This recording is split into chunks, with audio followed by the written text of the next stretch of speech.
Hi, this is Dave from Heroes Needed, just one of the many fine shows you can find on the Nod Network. Visit us on nerdod.com or subscribe on iTunes, Google Podcasts, or Spotify, or wherever else you get your favorite podcasts. Obviously, Elon Musk has his fingers in a lot of pies. He also has electronics in pigs' brains.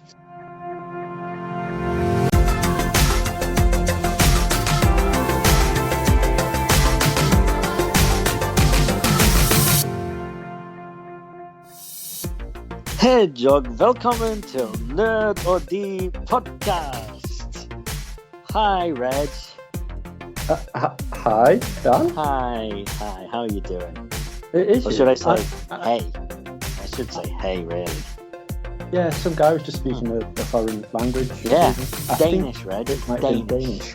You know what happens? You know, they say you can never learn a language until you immerse yourself in it. People say, you know, they go to these foreign countries and then they come back a year later and they're fluent. They're fluent in that language, Reg. Well, I've been here 2 days, and it's you that's very Danish. I think as you would notice, I've become pretty good at using Google Translate. You have, Yep. and your voice also changes as well. Does it? It goes quite deep and like. Oh, is it like my like everyone's Spanish voice? Yeah, the one like hola, yeah, mi amor. a Danish voice. Yeah. Exactly. Gringo, that sort of voice. Yeah. Anyway, Awesome. yeah. Hello Hello from is hey. Danish How land. simple is that? It's just hey. Hey. I wish every country was as easy as that. Oi. Should be oi. Yeah, everyone be so happy. Although, you know, I mean, it sounds like everyone's all nice. Hey, you know, everyone's nice and dead friendly here. This is where we are right now. This is such a lovely little town. It's like, I don't know, it's almost Truman Show like. It's all flat and it's all lovely. It's all these nice little houses, nice little sort of, you know, I don't know, just, it's beautiful. It's the town that Lego built. Amazing. So basically I'm on holiday in Denmark. We are spending half the trip in Copenhagen and we're spending half the trip in Billund. And Billund is where Lego was invented. So there is the original Legoland. There's the Lego head offices. I don't know whether the Lego factories are here because I didn't see any factory-like things. They probably like, no, it's too nice around here. Let's not have all the horrible Lego pollution. Imagine the river's just full of just bricks. God. Yeah, absolutely. Although the fish would have fun. Yeah. But yeah, the headquarters, they're building a thing called the Lego campus, which I need to Google. It sounds like they're building a Lego university. And then, oh my days, where were you 15 years ago? So Dan's going to go back to school. Exactly. And then the newest thing, the thing that opened, I think it was 18 months, maybe 2 years ago, is a place called the Lego House. So Ed Sheeran that song was doing very well at the time, so they decided to capitalize on that and build the Lego House. Picked up the pieces and built the Lego House. This is going to sound a silly question. I know it is. Mm-hmm. Is it just a big, massive house built out of Lego? Well, see, when I asked Shell, I said, hey, should we go to Denmark? And then I explained what we should go and see. And I said, you know, there's Legoland there and then the Lego house. I was asking her before, I said, what did you think we were expecting? Because she'd not heard of it. She had no idea about it. She wondered how I heard of it. And I just saw it on the internet. And so, yeah, I think the first thing that came to mind, right, was that it was a house made of Lego. Yeah, she nodded. And it sounds like that, but then at the same time, why would I want to fly, 2 hours away to go and see a house built out of Lego? So it's basically it's the Lego museum, but like Lego fun museum. Like it's totally amazingly interactive. Everything is interactive. And it's, even if you didn't go in, like you can go into the building and not buy a ticket and go actually into the museum, The building is amazing. It looks like about 15 giant Lego bricks, like all stacked on top of each other at weird angles. Just have a Google Lego house and have a look at, like, there'll be an aerial photo of it. The very, very, very, very top of the building is a Lego brick. It's like a huge Lego brick. See, Oliver agrees. Oliver's like, I want to go. Oh, you can hear that. Yeah, he doesn't even know Lego yet. To be fair, he's constantly playing with my Pizza Head Lego dude. Cool. And I got off him for Father's Day a little custom Lego dude that says awesome. Number 1 Dad to a Monster. And he's got a little Nintendo controller. And I was like, nice. Amazing. Wow. So, but he plays with it more than I do.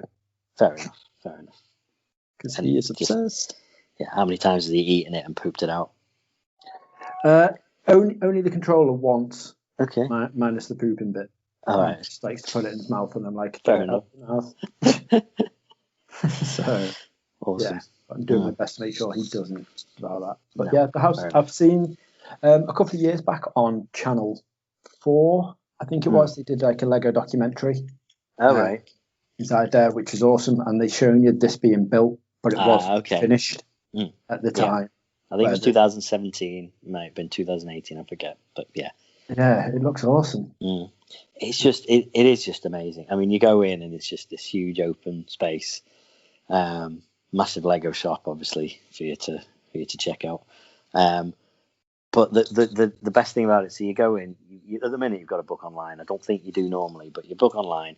You go up to a kiosk and you scan your barcode, and it spits out wristbands, and the wristbands have got a little RFID thing in, like like contactless type sensor in it.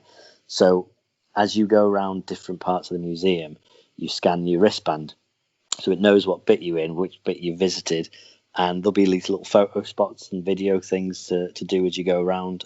So I sent you a video of it, and essentially there's about eight zones, I think there was, each with like their own little interactive thing. And it's not just like, here's a big bucket of Lego, go knock yourself out. Some of it's like that, but it's like, this is an area where you are building like plants or something like flowers. Here's a bit where you can build cars and you can race them. You can see who can make the fastest car. Who you can see if you can jump it through this stunt track and stuff like that.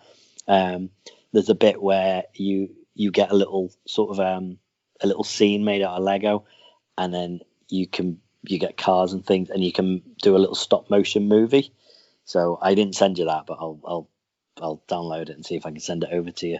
So you get sort of 10-15 minutes to do your little stop motion movie, and at the end of all this, every photo you've taken, every video it's recorded, you go on the website, and it gives you access to all that for free, every video, the whole lot, and it even puts it into a little montage of the day to show you exactly where you've been, what you've done.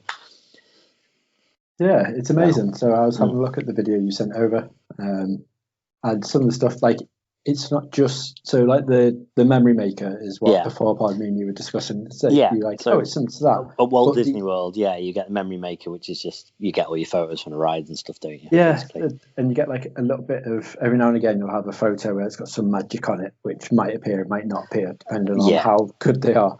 Yeah. But this video is awesome because it's so interactive in a way. Like there's loads of stuff going on with it, but it's also like the creations you make.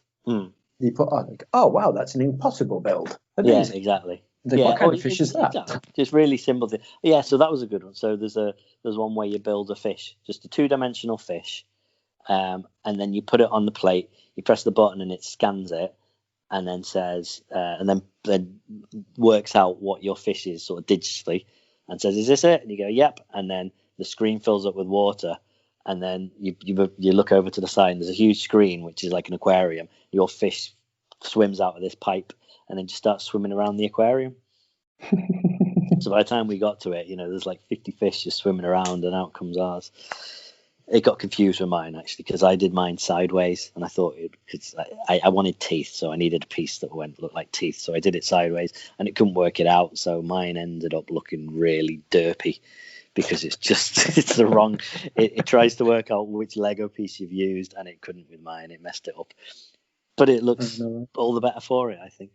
But the first thing we got to, actually, well, one of the first things we got to, there's a cool little photo spot you get first of all, where you scan your wristband and it takes a photo of you in this little border, and again it makes a little video of it where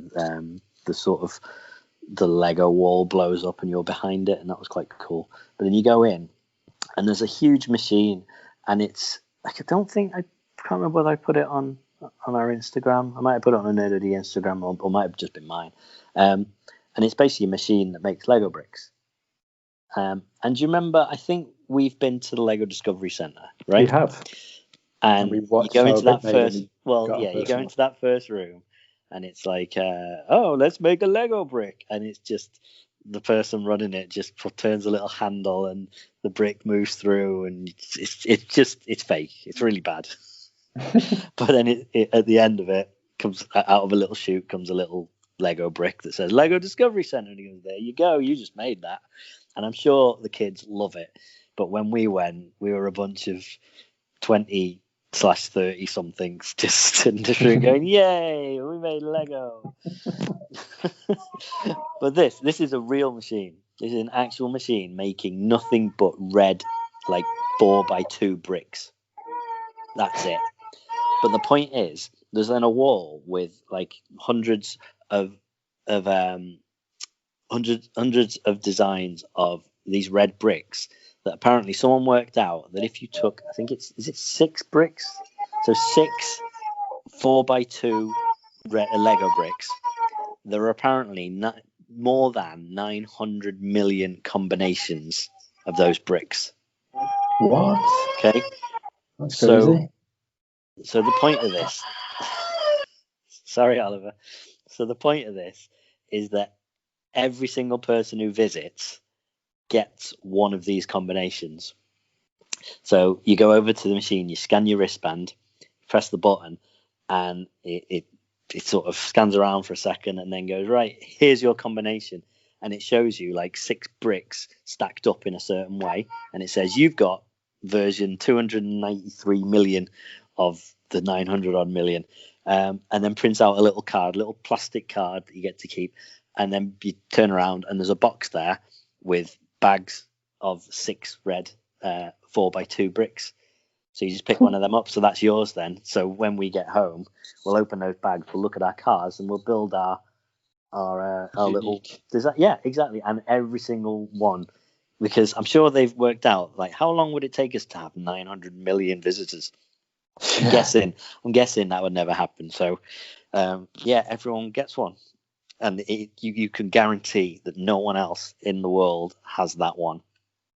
But when we got there was just the box full of these bags of pieces, and the machine wasn't on. But later on, when we went down for lunch, the machine was on making Lego bricks, just chugging away, and just every now and again you see little Lego, and it's just an awesome thing to see. Yeah. No, but yeah, as you walk around, I mean, there's one of the sort of the centerpieces is this. I think it's about 4 stories high, but this Lego tree called the Tree of Life, and it's phenomenal. I mean, basically the staircase for this place sort of circles around it, so it's just this huge Lego tree trunk with all these branches coming off, and each branch has got a load of sort of greenery on, and then a flat top, and each level then has something built on it. So there'll be like a pirate bit, and then another bit's got a space bit. It looks amazing. It's absolutely humongous, like massive. And then when you get to the top, construction at the top of it. Yeah, exactly. You've got the little if there's a crane on the top putting the last leaf in place. And then amazing. And then the first bit you get to then is these 3 huge dinosaurs, one made out of Duplo, one made out of Lego, and one made out of Technic Lego. They're really cool. But even the people working there, everyone was having a good day. Everyone was in a good mood. Like they all start just joking with you and things. Like there's a one of the rooms just had this giant Lego rainbow waterfall, like huge thing, like taller than your house. And then from that was these huge troughs of Lego bricks. And whatever people make, they sort of leave on one of the pedestals so people can have a look. And one of them saw that they made a camera. Someone had made a camera. And they went, "Oh, did you make this?" And then we were taking a photo with we've got a Polaroid camera. And they're like, "Did you take this? Do you make this?" And no. They go, "Oh, I would have some fun with this." And they went off walking around taking fake photos with a Lego camera of people. And even later on, it must have been about an hour and a half later, if not longer. We climbed up the stairs, went to get a photo in front of the tree. And at the top on the balcony, we saw, I can't remember the same person, but I think it was someone else with that camera pretending to then take a photo of us. Like, "Oh, I'm such a joker. Look at me. I've got a fake camera." It's just bizarre. So probably about 3 or 4 staff members as we went were sort of jokingly interacting with you, having fun. And like, there's no way. I've worked in retail for a long time, and in retail, you have to pretend that you're happy and you're everyone's friend, but there's no way I could have kept that level of jokey, friendly happiness up. Yet these people can somehow. That's insane. Yeah. And then at the end of the day, like, this could not have been a better day to go. At the end of the day, there was a special event on. Some Danish orchestra, I can't remember what it was, like the Danish Symphony Orchestra from some university or something, had rocked up and set up, and they were there celebrating Beethoven's 250th birthday, I think. And because Beethoven was hard of hearing, they were doing a special concert, especially for kids who are also hard of hearing. So there was a big group of kids that turned up halfway through the day from some sort of hearing impaired school. Wow. And they played a load of Beethoven music. I mean, we only watched about 15 to 20 minutes of it. They've played for about an hour and a quarter. But they said, we're going to play a few songs. I don't know what you call a classical piece of music. We're going to play a few pieces of music, and then we're going to invite the hard of hearing children up to sit amongst us, to be near the musicians so they can feel the music. That's a really cool little thing, but that was only today. It's not like, they do it once every couple of weeks. That was only today. That was amazing. Yeah, cool little thing to turn up and find. So so that was our day today. That was only I'll tell the story, a very brief story. That was supposed to be our first full day, but we booked to fly into Billund, which where we are, which is relatively small airport, small town.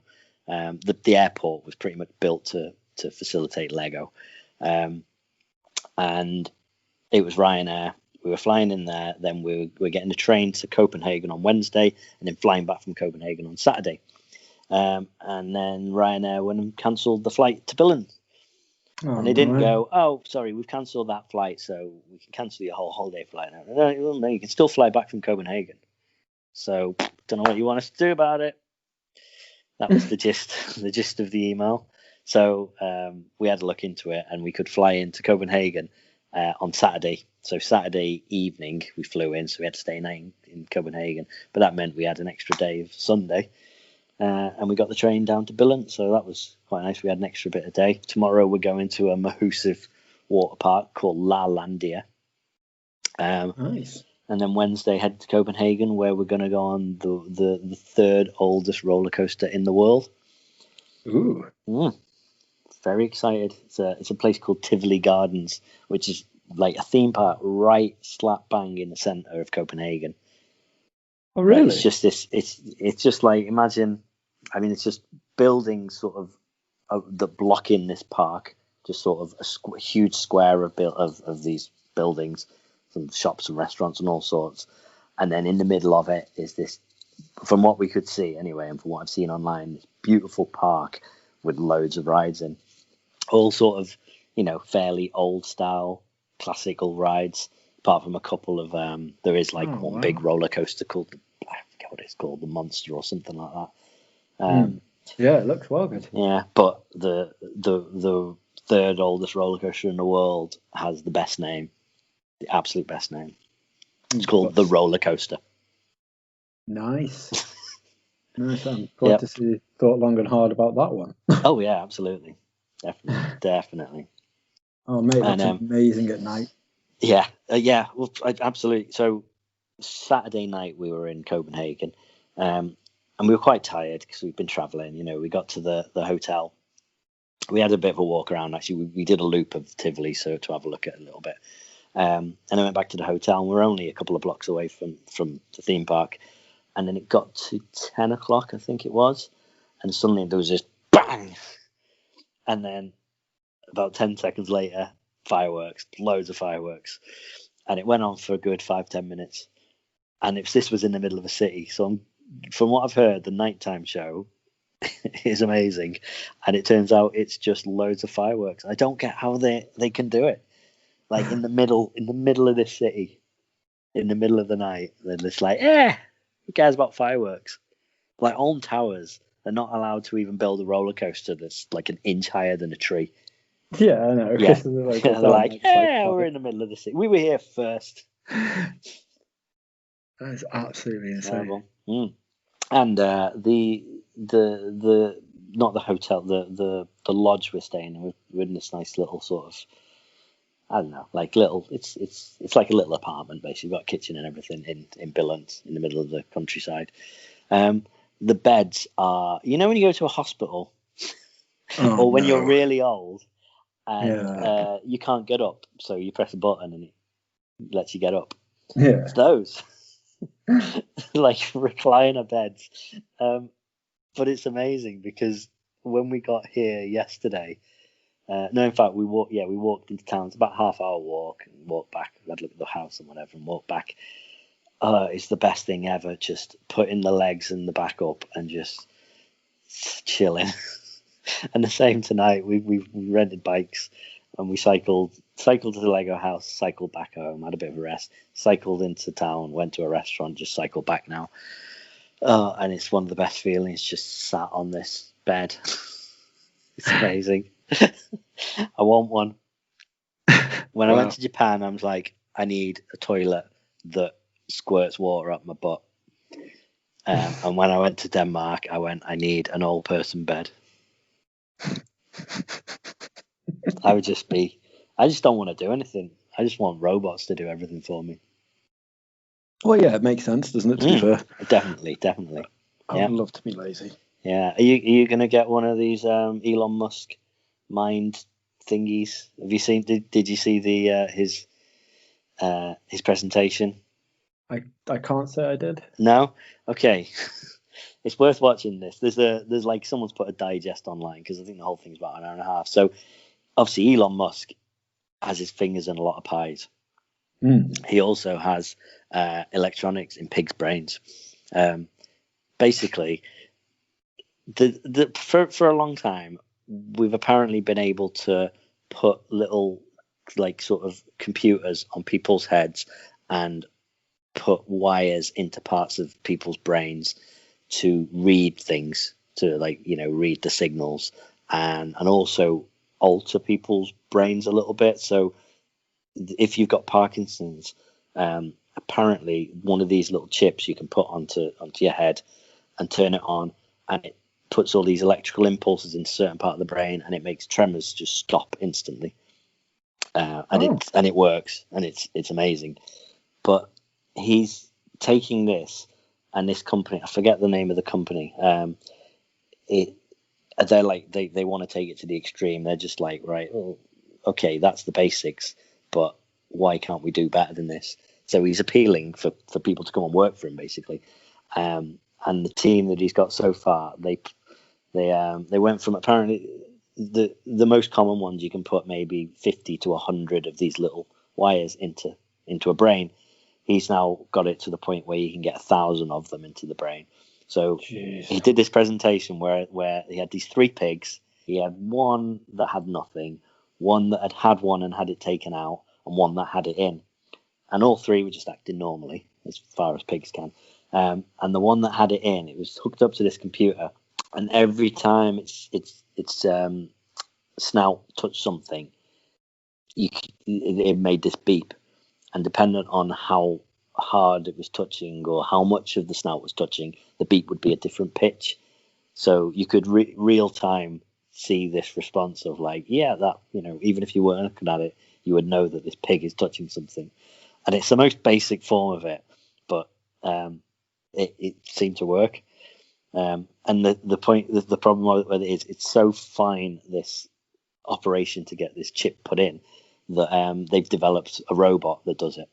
So a person would sit down in this chair, this robot would cut a little disc into someone's skull, take that bit of the skull out, put the little computer chip thing in its place, so it doesn't even stick out. People with Parkinson's, this is something that sticks out of their head, whereas this would actually sit flush with the skull. This was his big point, saying, yeah, it'll sit perfectly flush with the skull, you won't even know you've got it. And then it'll embed these 1,000 little probes into your brain, and we'll be able to do this and that, and and it's partly is okay. We'll be able to read things from your brain, so you'll be able to think, instead of going, "Hey Alexa," you'll just be able to think, "Alexa, will you turn the lights on?" or "Alexa, will you play the Nerd OD podcast?" and it'll do it. But he also said that they would soon though be able to then input things into the brain. So he was even like, we'll be able to cure all these disease and things like that. And one of these problems that they can apparently cure is sadness. It wasn't even like depression. It was like, we'll be able to cure sadness. Like, wow, what does that even mean? That's ludicrous. It's crazy. Absolutely. I mean, I wouldn't expect anything less from him. No, absolutely. It is utterly ludicrous. Yeah. They did a Q&A afterwards. People would tweet questions, stuff like that. And someone tweeted like, "Do you already have one of these embedded?" And he was like, "I don't know. Maybe I got one. Maybe I'm getting one. I don't know." So he might have one already. I guarantee that his baby, whatever the name was, I guarantee he has or will have one. Yeah. Hands down. No doubt. May as well do it while the skull's soft, He's just such a crazy bastard. He is. Very. Although, while we are talking about babies. Okay, go ahead. So, I'm debating. I think I might need to go get another pregnancy test. Okay. As well. Interesting. The reason being, right, is that some programming dude has now made 1993's Doom playable on a pregnancy test. I saw this. It's amazing. Yeah, on a digital pregnancy test. Yeah. And it looks so it's crazy. Good. It works. It's like, I just don't understand. It must be about 200 DPI or something like that. It's just, it's bizarre. Yeah. It is utterly ludicrous, and it's completely playable. It's just, I was watching videos of it before we started. I haven't seen how you play it. That's the bit I'm curious about. So it looks as though he's got a wireless keyboard next to it, like a Bluetooth keyboard next to it. But boring. To be fair, I reckon if you give him enough time, because apparently he was just bored during lockdown, so he was just like, I wonder what goes on. Lockdown is the mother of invention. Yeah, I reckon you'll be able to, because they've got little buttons that are like little bumps and stuff. I reckon you can replace them buttons and you'll be able to have like left, right, shoot. Yeah, that's what you need to do. No, you have to pee on it to shoot. You'll never be able to complete Doom unless you're just constantly screaming it out. Yeah, well, there you go. But that is amazing. I love every single second of that. Absolutely, it's crazy, absolutely crazy. But I know we are literally half an hour now into this. Are we? Did I talk that long? It's gone far too long without me mentioning this, Dan. Okay. Well, see, this is what I expected. I expected when you said, going to need to go and get another pregnancy test, I thought that you were going to say something about you got so excited that you couldn't contain yourself. And No, I was not as entertaining as that, I'm afraid. Okay, I didn't. It was more entertaining, Reg. The Doom on a pregnancy test is the one thing that did shock me about this announcement. Okay. Apart from the actual announcement itself, the fact that it happened, insane, was I woke up in the morning. Yeah. With 13 different messages on Facebook Messenger from people, and about 6 WhatsApp messages, and I'm like, what the hell's happened? Mm-hmm. And it was just like, Reg, oh my god. I'm like, oh shit, like I need to open these up properly and focus on what's going on. I'm like, I just need to wake up properly, get my head sorted. And then like I just sat up in bed and I was like, right, get Oliver, go downstairs, see what's going on. And I'm like, holy shit, there's a Shenmue anime. And then literally I was like, Dad, let's play, let's have breakfast. I'm like, shut up for 2 seconds. Like this is the most important news of the year. That's it. And I was like, oh my god. So yes. So Crunchyroll are partnering with Adult Swim. And they're developing an anime based on the greatest, and say it with me, of all time video games, Shenmue, into an anime. And it's amazingly titled Shenmue, the Animation. It's not just a random ragtag team of guys doing it as well. So they're actually getting the Japanese studio Telecom Animations film, who do Tower of God and Lupin the Third. Oh, right, okay. So they're handling the production of it with direction from the dude who does One Punch Man and Food Wars. Oh, wow. And then there's a little known executive producer on the project called Yu Suzuki as well. Mm. Yeah. Yeah. So, he had to be. So my boy Yu is getting involved in this. Now this is going to be a 13 episode anime. So they haven't officially announced completely what it's going to be, how it's going to be handled, and what's going to be set. Yeah. However, one of the dudes who it was originally like pointing to the direction of Crunchyroll and like saying, "Hey, we'll be making an amazing game." He worked so hard because he was just a fan of Shenmue. This guy called Ali Novin. He was like just a huge fan of Shenmue and hosted the dojo, like just before Shenmue dojo. Yeah. He did like all of that. Right. And then he brought him on to do some of the marketing for Shenmue 2X and stuff. And then he just became like their social media boy. And then he actually became involved in the actual projects. So he actually helped create Shenmue 3 and put a lot of the programming stuff and actually helped out do a lot of the work. Back in like 2015 when Shenmue 3 was announced and stuff, he was saying to some of the dudes at E3 going, "Oh, we should really think about doing this." He posted up on Twitter going, "I know I'm probably going to get slaughtered for this. However, it was technically my idea." I was like, wow, really? And he's like, but what they're doing is 13 episodes for season 1. And that's going to focus all around Shenmue 1 and then half of Shenmue 2. Okay. And I was like, so right. Okay, up to Kowloon.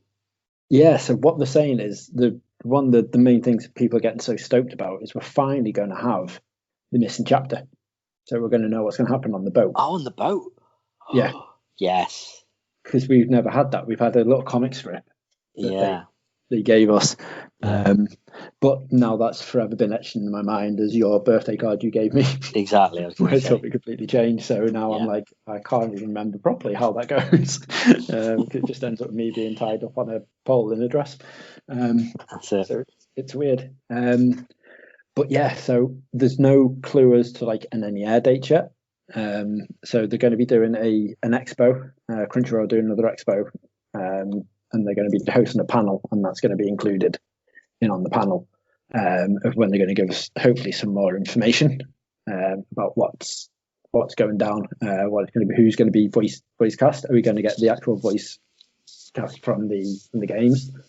If so, yeah, would you watch it in Japanese with English subs, or would you want to hear the really amazing English voice acting? Well, I played the game in Japanese with English subs, so yeah, good. But I can't watch any anime with dub.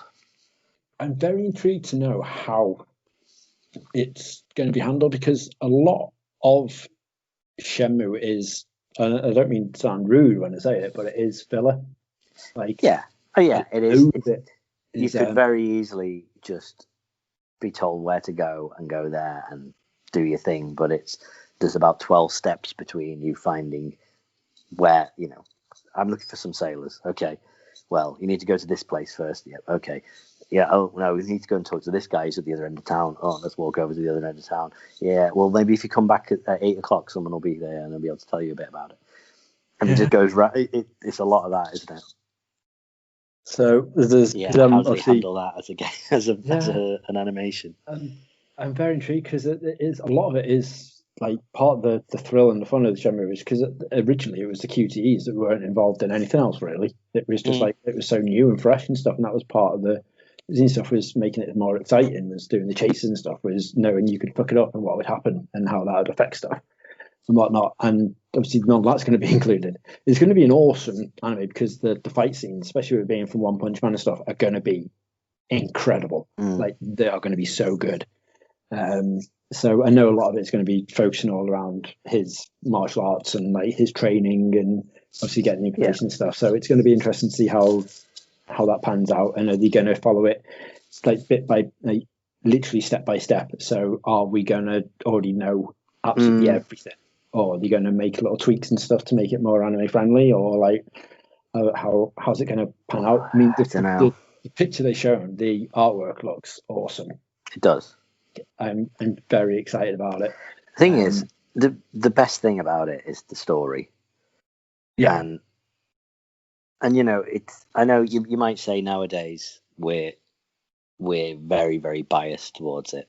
Doesn't matter what they do, we're gonna in the case of Shenmue 3, we're like, this was amazing, this is great, this is Shenmue, this is exactly what we want. But it had to start somewhere. The first time we played that game, we didn't go in going, oh, this is the greatest thing ever, and then played it. Yep, confirmed. We were like, all right, let's give this a go. And both of us, independently, and a lot of people were like, this is amazing, this is phenomenal. And I absolutely just remember it being like, it's always the same. The stories and games are what drag me in. I'll play the most least playable game ever if the story is gripping. And Shenmue has its problems with gameplay in some places, but the story is amazing. So take that gameplay out of it, and then just have the animation, and as long as it's got a solid director and a good team making it, I can see people being really drawn in with it. Yeah, I mean, there's a few people on some of the Facebook pages that I'm obviously part of. Yeah, adore Shenmue, that are thinking, how are we going to pan it down into 13 episodes? So for people who know Shenmue, easy if you ask me. So it's their section of it is awesome. So episode 1 obviously is the prologue. So Dad dies. Yeah. Episode 2, 3 Blades meeting Nozomi. Episode 3, Sailors and Charlie. Episode 4, Warehouse Number 8 meeting Mr. Chen. Yeah. Episode 5, Forklifting with the Mad Angels. Episode 6, Saving Nozomi. This is full massive loads of spoilers. Saving Nozomi, 70-man battle, and then the boat to China. And then episode 7 will be then focusing on Shenmue 2, so that's going to be the boat to Hong Kong Chai. The Bag Snatch for episode 8, meeting Joy and doing the guest house. Then the 4 Voodoo, followed by the Ren experience. Mambo Temple for 10, the Walled City 11, the Charon Sign, and the Yellowhead building for episode 12 and 13. Okay, so you're thinking that this season takes us up to walking to Guilin. So I mean, this could technically end with Landy on the, again, spoiler alert, but Landy helicopter and Don Nui going on the helicopter, and that's how he gets away. Like, and that could be the cliffhanger for the season 1 anime finale. Could be. But I suppose if you think about it, there isn't really a big finale other than that, is there?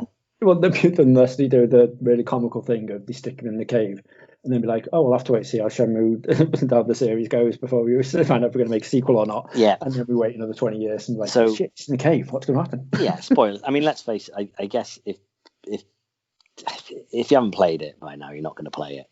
So it doesn't matter. The cliffhanger from Shenmue 2 is Rio and what's her face? What's her name? Shenhua. How could I not remember that?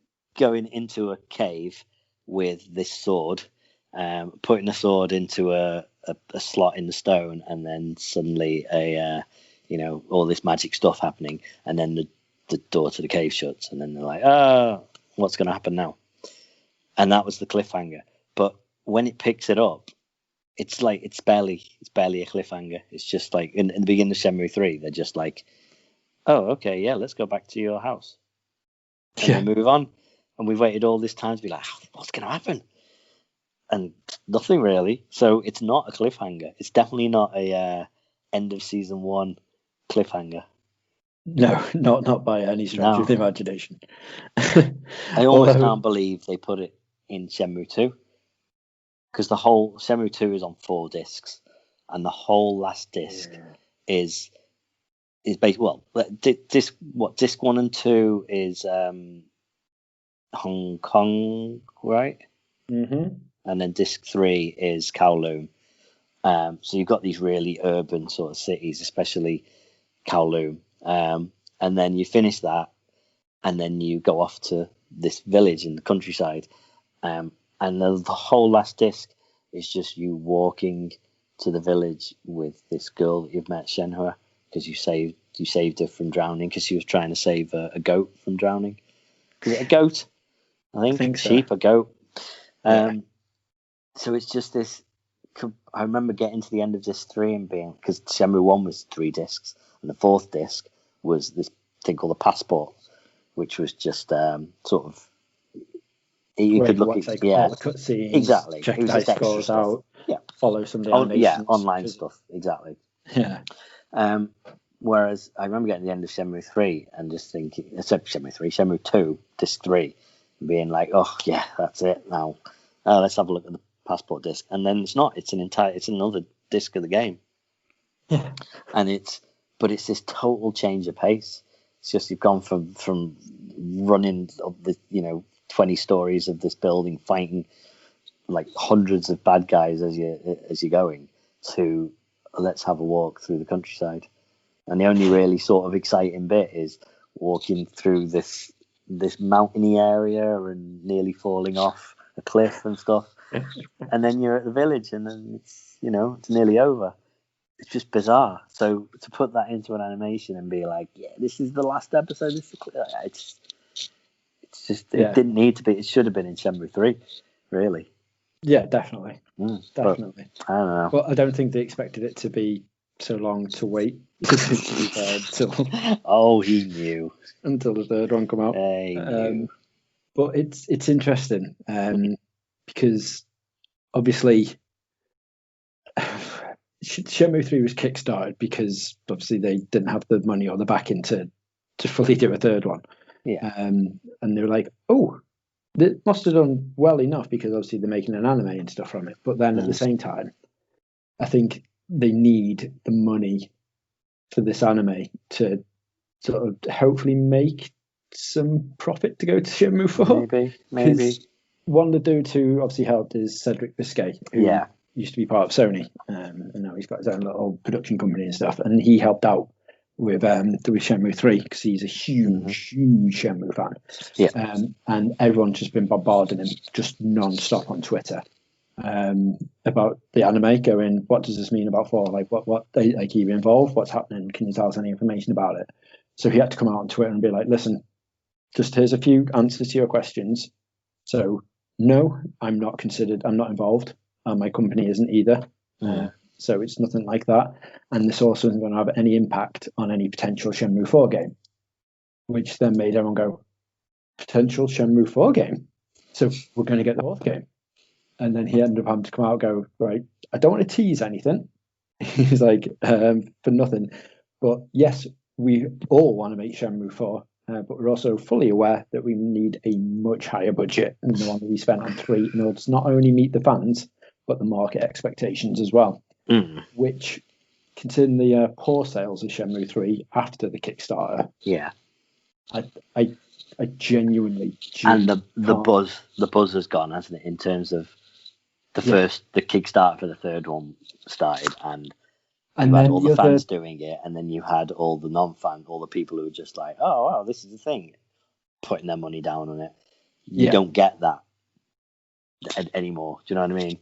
No. It's like when we first launched podcasts, all our friends were just like, "Oh yeah, great," and, everyone's listening to it. And then you launch another one, and we're just like, "Yeah, old news. Yeah. It's all the same." Yeah, no one cares about Nerdo D&D. Nope. We care, Reg. We care. We do care. We do.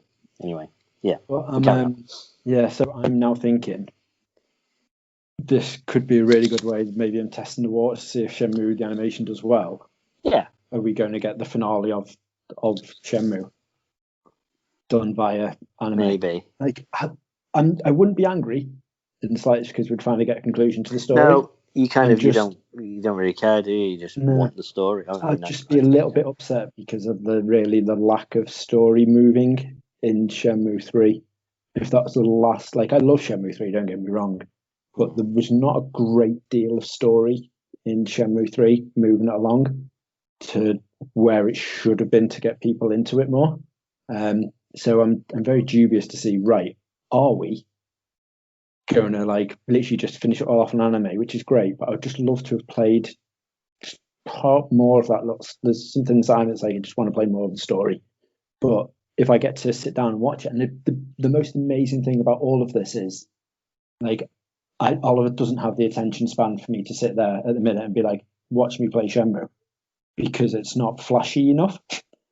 Whereas an anime, he would sit down and watch episodes of fucking Sophia the First and Mickey Mouse and stuff. So he would do all of that. So he would sit there and watch an anime of Shenmue, and that would be his first.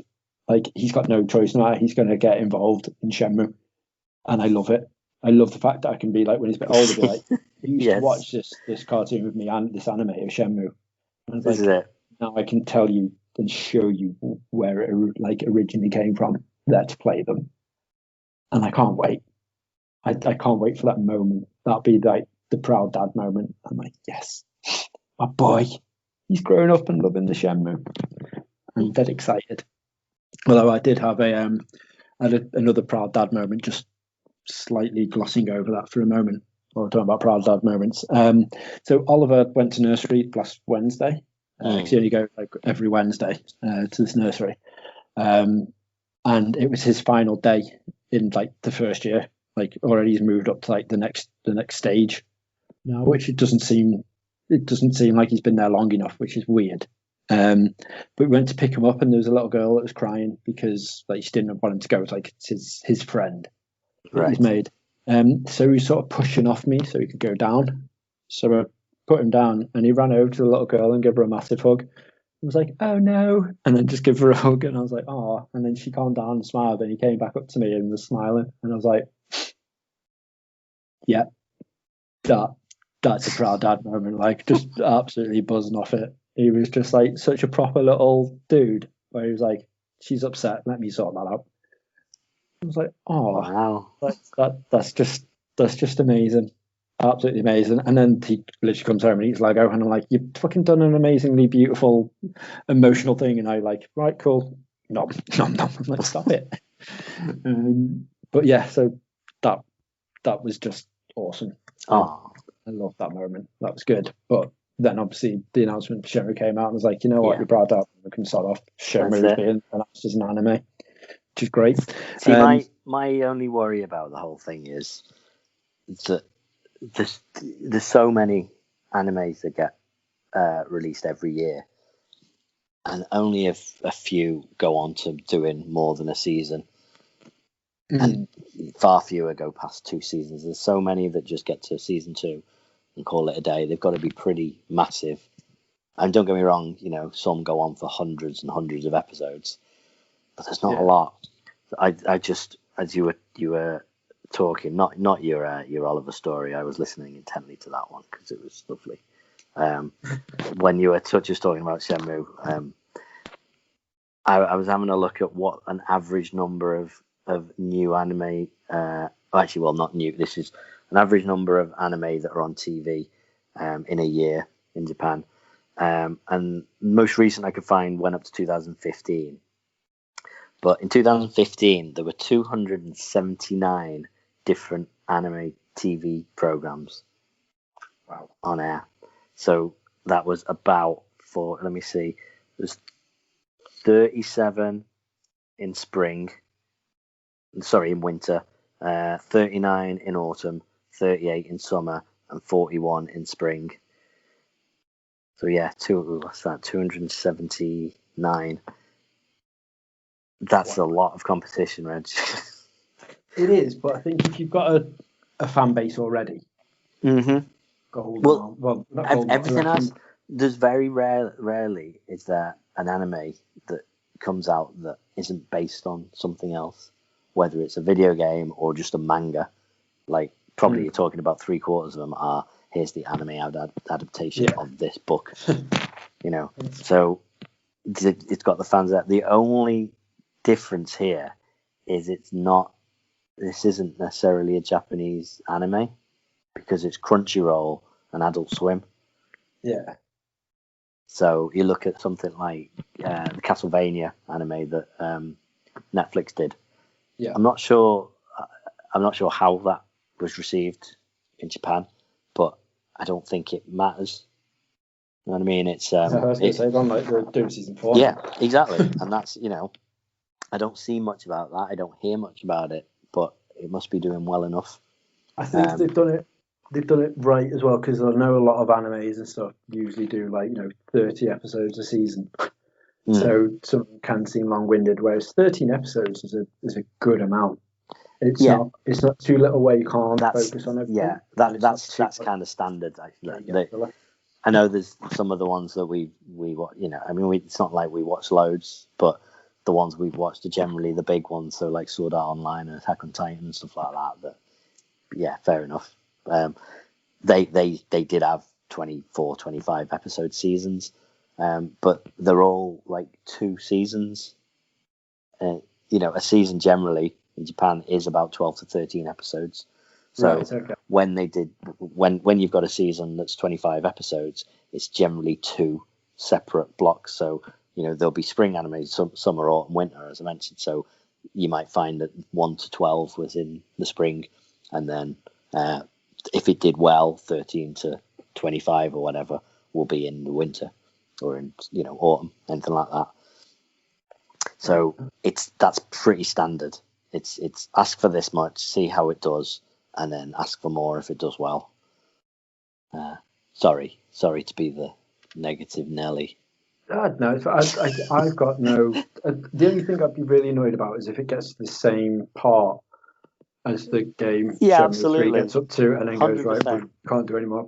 Because that's when the ratings start, Reg. As soon as it gets to the end of Shenmue 3, as soon as that building burns down, that's when people will start watching. So they'll be like, all right, yeah, I want to find out what happens now. Yeah, 1,000,000%. Yeah. Because I wonder, and I'm going to be gutted if they do it. And it's going to happen as well because we waited so fucking long for it. Yep. But, yeah, I'm seriously stoked for that. I can't wait for that. But while we are discussing retro-y type stuff. Wait, are you going into Nintendo? It wasn't, but you can go into Nintendo. Well, we put up a very brief video about it, but the Nintendo announcement, it's so much good stuff. So if you haven't seen, it's Mario's 35th birthday, and they are celebrating with the year of Mario, releasing everything Mario that they possibly can. So they're re-releasing, they're doing a Game & Watch, so the old LCD screen, little handheld video games, but with a proper full color LCD pixel screen, with the original Super Mario Brothers and Super Mario Lost Levels, which was Super Mario Brothers 2 in Japan, if I remember right. With that and a few other little Easter eggs and stuff. Apparently 35 Easter eggs to mark his 35th birthday. So I've pre-ordered that. I got a £50 gift card for my birthday. So I was like, I expected that to be quite a bit more expensive, to be honest. Yeah, definitely. Especially because it's limited edition as well. Yeah, exactly. Because it's only so I was like, do you know what? March. That is a nice little thing to get. So that I've got that pre-ordered. then there was Super Mario Bros. 35, which is like a battle royale version of Super Mario Brothers, which looked so complicated. It looks like really complicated. Tetris 99. Again, I mean, that looks really complicated, but I feel like you pay enough attention, you'd get your head around it. This looks absolute mental. Yeah, because there's so many challenges and sets and ways you can knock people out. Yeah. I don't get it. So there's like speed running it, so you can get to who can do the level quickest. There's the amount of points, the amount of items, the amount of enemies, and like. Yeah, and if you kill an enemy, it goes onto someone else's screen. Yeah, and vice versa, doesn't it? And stuff. Yeah. So it's really peculiar. The one that everyone knew was happening, or they expected, was Super Mario 64. Well, actually, I don't think they expected 64 necessarily, but Sunshine and Galaxy. So 64, Sunshine and Galaxy all coming on a brand new Super Mario All Stars, which is nice to see because that was what they did on the SNES. But yeah, not Super Mario Galaxy 2, although I'm sure we'll have DLC down the line of like, oh, here's Galaxy 2, just have it. Yeah. And then the one to me that looks amazing, but also could be absolutely terrible, is Mario Kart Live Home Circuit. Is it called? Yeah, not interested in that in the slightest. No. Okay. See, not at all. I think it's because my house isn't big enough. Absolutely. 100%. Same here. I haven't got enough room to fully go for it. And I said it in the video. You're going to need to move house. Yeah, I think it'll get so boring because there's literally only another one person that can come and link up with it and play with it. So I know you can go against the AI and stuff, or like maybe, but it takes away the fun of Mario Kart. No, it's true, but I likened it to. I was watching it and I thought, do you know what? This is just like having a 2-dimensional drone. People do drone races, you know, and you fly your drone around, going up, down, left, right, and you're watching the video stream to fly it. That's just all it is. That's what they've thought, isn't it? They've just taken the idea of that and translated it to Mario Kart. It's just, I don't know how much longevity it's going to have, but I am amazed at the idea. Even just creating the track, it's such a good little idea. You get 4 little gates in the box and 1 cart, and it's £100, by the way. So, which for what you get isn't awful, but it's also not great, especially if you then want to have a second one and get Luigi's cart. But then you're going to need a second Switch because you can't play 2-player on one Switch. Yeah, ludicrous. Yeah, exactly. But you set these gates out wherever you want, and then you drive your cart around through the gates in order, and whatever route you took, that is then the track. So I think people who've got the space for it, I could see that being a lot of fun and some really, fun little games coming out of it. But you race against, I think it's supposed to be like the Koopalings in like little flying vehicles. So you're not racing against, Yoshi or anyone else, or Toad or Donkey Kong or whatever. Yeah. That's the other weird thing, isn't it? I think it's more the idea of that. I think it looks amazing, but I think I think you're right. It's probably going to be a bit poor to play, but I don't know. Yeah, I like the idea of it. I love that they thought about doing it. I think the idea is awesome to it. Yeah. I just think it's the way it's going to play. No, I'm not a fan in the slightest, to be fair. And it's a shame because I love Mario Kart. But yeah, and if you have pets, forget about it. Yeah, pets or kids, there's no point in having it because they're just going to take it off the track and stuff, and it's going to get destroyed. And you're like, absolutely, great, love it. Yeah. So, but yeah, idea-wise, great, but I think the pricing of it, far too much. It's a lot of money. I think it's the right price for what you're getting. Maybe I don't think it's overly expensive for the tech that's in it, but yeah, it is a lot of money for most people. Yeah, because you're only going to want to get it for your kids mainly. because we'll just play Mario Kart. Mario Kart's just better, and it's going to be a lot more fun. But this unique thing is something you rock out at Christmas. Oh yeah, absolutely. It's not like something you'd be like, I can't wait to go home. And Nintendo have always been this. like that. You know, there's so many peripherals and things that you would buy and barely use, but I think they're like, do you know what? If we sell it, we don't care. Yeah. Like everyone bought a Wii Fit and then used it for about a month, and then nothing, and then what other games used it? Wii Fit 2, no one bought it. Yeah, that's. Do you know what I mean? Even like even Duck Hunt, even the Super Scope, anything like that. People bought that, and then what happened with it? Were there 2 games for the Super Scope? Yeah. You know? I remember being so gutted when I bought it. Yeah. Well, when my mum and dad bought it for me. And that was about £100. That was a lot of money. Thing is, though, that was the price of a game, roughly, like give or take. When it's cartridges, back in day. Far off that. Mm-hmm. I remember my mum, we were having a conversation a couple of months back when I was getting rid of all my stuff. And I was like, I still remember when I took a controller and the game was Killer Instinct Gold, by the way, which was amazing. Took it to the counter and they're like, it's like £130 just for a pad and a controller, and I was like, holy shit. And they were like $79.99. I remember my mum kept it on my Donkey Kong Country. My mum kept the price sticker on it just to be like, don't ever ask for anything ever again. And it was for like my birthday or something. It was $69.99. Both of those were like sort of souped up cartridges, weren't they, as well? And I was like, I get it, but just Nintendo prices have always been mental for what you get, and like I said, with the Super Scope and stuff, like that doesn't surprise me, but it was so much. But back in the day, going like, I've got this massive bazooka, and what are you going to do with it? Well, none of the games really work very well with it, so probably not a lot. And there's only 2 that came out, so it's not really that great. Now the Menacer, on the other hand. Yeah. Oh, Sega.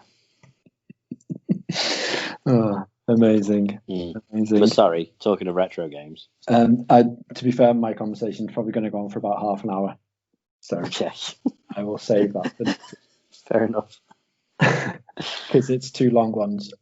To go into it, it's obviously new laptop. All right. And going back to all classics. So it's a long story cut short is, next week I'm going to talk a lot about WoW. Especially now because Shadowlands. Oh, you've been playing WoW on the new laptop. And Dota 2.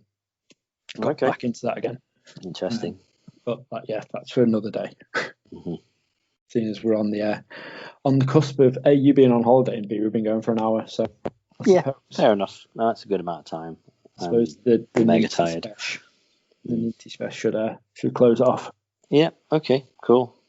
Oh, that was good. I'm glad I steamrolled your story. Yes, hold up. Yeah, very much so. Exactly. Yep. The only thing about not doing pods in time is the fact that like there's so many stories I just genuinely forgot about. Well, this was the problem last week. A few weeks ago, what was it? 3. We skipped a week, didn't we? So 3 weeks ago, we were like, oh yeah, next time we need to talk about Umbrella Academy because it was fresh in our head that it had just finished. Yeah. And we're like, I want to talk about this and this and this and this. And then 2 weeks later, we're like, we need to talk about Umbrella Academy. What was that again? It was really good. I don't remember what else we need to talk about. Yeah, and there's quite a few Gamescom announcements that came out that I wanted to discuss, and literally this morning, Minecraft just announced that it's now going to be PSVR compatible in the next couple of days. Interesting. Because they got bored in lockdown and were like, we'll wonder if we can get it running on PSVR. They can. So they've just given it away for free. I was like, right, fair enough. So that'll be a nice little addition. But there's fun. Loads of stuff to chat about. So at least that's another one for after your Denmarkian stories. I watched the first 3 episodes of the season 2 of The Boys on the plane and on the train to build, and it's so good. It's amazing. Good enough to get Prime. Yeah, there you go. You definitely need to. Yes, awesome. Not by Amazon, but I don't get my hands on it. Fair enough. Fair enough. So I'm going to stick it on a USB stick, and me and the wife are going to watch season 1 and season 2. Have you seen season 1? Only watched half of it, and then my Prime trial ended, and now I think another one where I'm spending $7.99. All right, fair enough. True, fair enough. So, makes sense. Right. Anyway, enjoy it and let me know when you've watched it. Right, that's it for this week then. It is indeed. Well, thank you for coming all the way from Denmark. Well, broadcasting live from Denmark. Reg, tack. I appreciate that, because some people can't thank you. even do it from their home locations. So thank you very much. Yeah. Right, hang on. Let me just finish Google translating goodbye. Okay, right, you can finish now, Reg. Okay, well, thanks everybody for listening, and thank you for taking part, Dan. Yeah, it's been a pleasure. You're welcome. See you next week. See you next week, guys. Farewell. Is that it? Farewell. Farewell. Wait. Toodles. Wait. Hold on.